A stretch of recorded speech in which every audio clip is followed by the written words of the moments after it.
everybody. Today we're making a family favorite and a classic, and I'm pretty sure in all the kitchens. We're gonna make chicken cutlets. I know you may be asking what is the big deal about making chicken cutlets. I'll tell you. If you need to fry a bunch of chicken cutlets, it's very bothersome. And if you need to waste like 3 eggs sometimes to just bread a lot of them, it's really bothersome. I'm gonna show you what I do with my chicken cutlets. I bake them and they're not dry at all. And you can do it with white meat and you can do it with dark meat. And I'm gonna tell you how I go step by step, and you're gonna be so excited about this because this is, you can add the flavors that you want. Whatever you like in your family, you can do it your way. And there's another plus about this. You can also have them with a paleo flour, or let's call it, sorry for the accent, so let's call it a gluten-free. If you're on a gluten-free diet, or you are on a no flour diet or no sugar diet, and you want to do it with a different kind of flour, I am going to also post the recipe or the ratio that you can create your own gluten-free flour. They're super expensive in the supermarket, and I would tell you it would be so easy to do. So follow me, we're gonna do this step by step, and I'm gonna show you how it's gonna come out, and I leave the recipe for you. Don't forget to like and subscribe and follow me on Instagram. First things first, we're gonna have a plastic container because I have close to 3 pounds of chicken this time. So we're gonna start with an egg, okay? We're gonna crack the egg. And then you're gonna have to put some water. Mix it.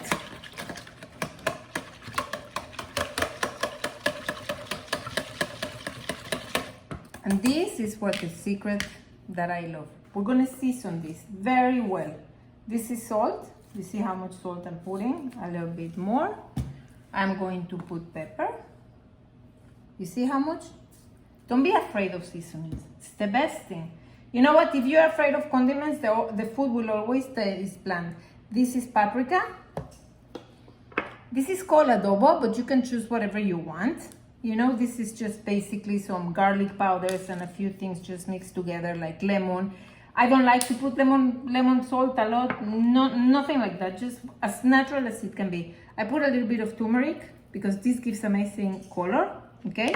And we're gonna mix this, and this is where we're gonna put our chicken to marinate. You see how it looks? Watery? All right.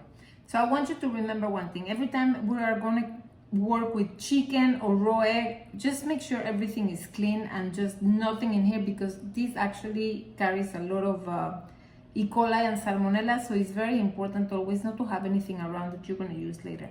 What I have here is a thigh.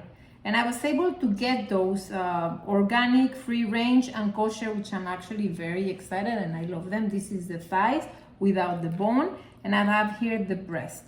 Right? As you can see, it's already clean, but I want to show you what's the best thing to do. There are certain things that you don't take from the chicken. This is going to be okay. So the only thing that we do after this, of course, I already wash it. We check that it doesn't have anything that you would not like to cook, and just throw it in the marinade that we did.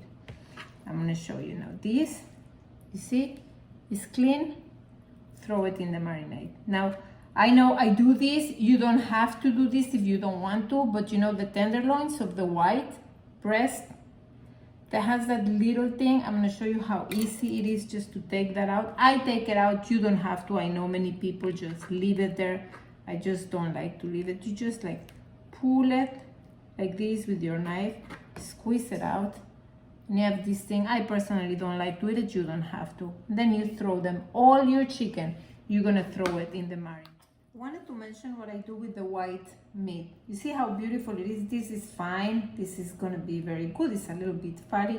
You see how nice and clean they are. And they're not too big because they're organic. But I want to tell you, if we put this huge piece of white meat, it's not going to be very tasty because it's going to take too long to cook throughout, and it's going to be super dry. So just cut it in pieces, okay?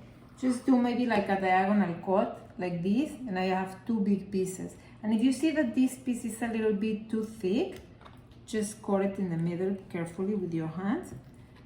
We can butterfly it, and you have just like a bigger piece. And in the marinade. Okay, so now we cleaned up everything, disinfected really well, and this is how it looks like. It's full. It needs to be all of it covered, okay? You're just gonna have to cover the container put it in the refrigerator for at least an hour. If you want to do it a little longer, it's fine. So in the meantime, while we do that, I want to tell you what we do. Just take a little bit of a container, maybe a glass container, whatever it is that you want to use, and we're going to start preparing our breading. For today, I'm going to use breadcrumbs, all right? So I'm going to use just plain breadcrumbs, and this is where the fun of it is. If you would like to make a Mexican cutlet, chicken cutlet, I would tell you, know what, put a little bit of oregano, some chili flakes, some salt and pepper, cumin. If you would like to make a Middle Eastern one, I would tell you, put a little bit of paprika, whatever it is that you like. So today I'm going to do a Middle Eastern one because I have some eggplant in the oven, I have some tahini, so this is what we're going to do today. So I have my breadcrumbs, they're plain. I have a lot of chicken today, so we're going to do a lot. So I'm going to put sesame seeds. I love to put sesame seeds. They come out really good. And I like to mix them. Sometimes I have just like a mix here. Okay. A little bit of paprika. Again, the color of the paprika is amazing. Let me show you here how everything looks, okay? Here. There you go. Okay. We're going to go again with pepper. Why do I use this pepper and not the other one? Because sometimes it's just so hard to be, just to be all the time grinding things. Sometimes in the kitchen, I want things that are really simple. Paprika again. Here, I'm going to do some Italian seasoning. You see, very inexpensive things. Things that really are going to make your chicken cutlet stand out. I'm going to do a little bit of the adobo again. So open it if it's like, who wants to waste so much time in the kitchen just doing things that are not supposed to be done? Because you will not sacrifice the flavor. Now I will put a little bit of salt, not too much because I already put in the other one. And again, I'm going to mix this. And it doesn't look like much, right? But you're going to see that when you bake this, the whole flavor of this will come together, and also the color is going to be fantastic. An hour already passed. This was in the refrigerator for an hour. I want to tell you something. If you want to cut time in the kitchen, always have everything in front of you. And always, you know what, if you're going to do the chicken cutlets, you need to make sure you have this. The last thing you want to do is just put your hands in there, because it's going to take you forever to rinse them off, and you're going to end up breading your own hands instead of the chicken. So remember, I told you, you can do this with your gluten-free flour or whatever you want to use, matzo meal, whatever it is that you want. This is your choice. And if you need ideas, just text me and I'll be more, DM me on Instagram. I'll be more than happy to give you ideas on what to do. So we're going to take one out of here. So you know what, actually I'm happy. We're going to begin with the dark meat. So you see now it got a beautiful color. I'm going to put the camera here so you can see. Okay, here we go. All right. Make sure you're just going to put it here. Use your forks all the time, and don't be afraid just to press in on both sides. Especially this one, the dark meat, you want it to go inside all those little corners. I know many people like to put flour and then egg and this. That's what I said. This one is super simple and it's delicious. You're going to see. Here, you see? All right. We can take it out. Have next to you baking tray with your parchment paper, and you're going to put the flat here. You see, the flat side is up. Okay, if this happens that they lose a little bit of the breading, don't be afraid to put a little bit of liquid. That's all you need. You're like just mending the breading. That's all. Making another one. I just want to show you the most important part. It needs to be really drenched in the marinade. Off we go. We cover it. All of it. All right, now we can really make sure all the crumbs go inside. Do you hear that? That's what we want to do.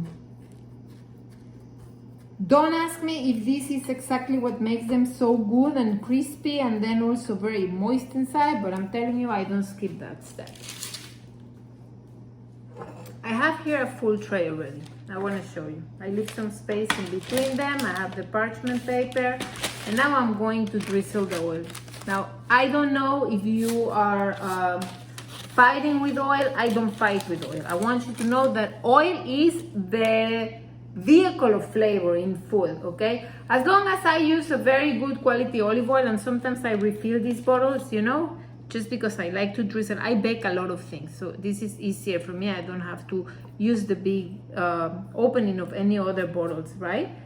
So you see, I'm just like making like a little design here, but I'm not skimping on the oil. Because if you think about it, this is absolutely so much better than deep frying. So really, it's not a big deal, right? I want to show you, we just dig there. And if you want to call this oven frying, then call it whatever you want. It doesn't matter. This is about just simple and delicious, all right? So here it is. I'm going to bring it closer. So you see, you do have a good quantity of oil. It's not that there is no oil, but this makes it so much easier. What we need to do, see, now we have this ready. We're going to put it in the oven. It needs to be high, 425 degrees. And I will tell you the time. Usually it takes like 30 minutes, but I think we always have to pay attention to it. You're going to be able to see firsthand if they're ready or not. Sometimes to use two ovens, the upper one and the lower one, but if you don't have that luxury, you can put one tray in the upper rack and then in the lower. You're just going to have to switch them around. 32 minutes later, this is ready.